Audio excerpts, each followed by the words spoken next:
part po noong reply ni VP Sara. Yun daw pong ginawa niyang alleged threats against President Bongbong Marcos, etc. ay bahagi daw po ng freedom of expression. Your thoughts po on that? You know, all lawyers would agree that there's no such thing as absolute freedom. All freedom are also subject to some regulation. One cannot go around the streets accusing anybody of something without the necessary consequence of that action, either verbally or acted upon. So the threat, as we have seen during the press con na pinatawag niya, nakita natin, direct threat yun sa presidente.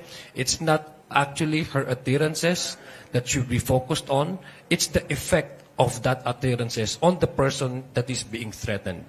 No? In sinabi niya sa presidente, sa unang ginang, no? At saka sa former speakers. I think for someone who has that, who enjoys a certain privilege, influence, and following, we should also take that into consideration.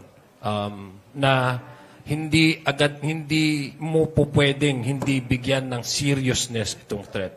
And even herself qualify the degree of threat actually saying these words, no? Siya mismo ang nagsabi, no joke. No joke, no? So, it's for the court's appreciation. That's why we have forwarded this to the Senate so that the Senate, acting as an impeachment court, can actually and finally settle whether our claim and our allegation that this is indeed constitute betrayal of public trust, this would constitute high crimes, would the Senate be able to at least appraise with the evidence that we will present? Now, mind you, we are confident that we have the evidence to present before the Senate. So it's for them to convince the impeachment trial na parte ito, saklaw ito, doon sa freedom of expression, na wala dapat consequences sa pagbabanta ng tao.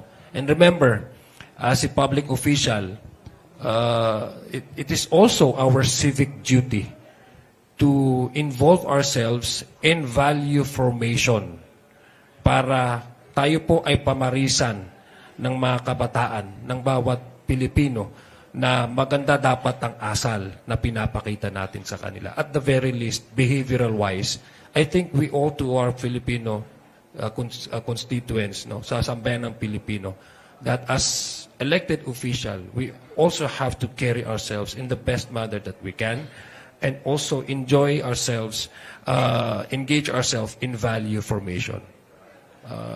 To a very least, and the societal effect of the threats is nagiging nanonormalize yung pagbabanta sa kapwa-tao na hindi dapat yun nangyayari kanino man at maski anong oras.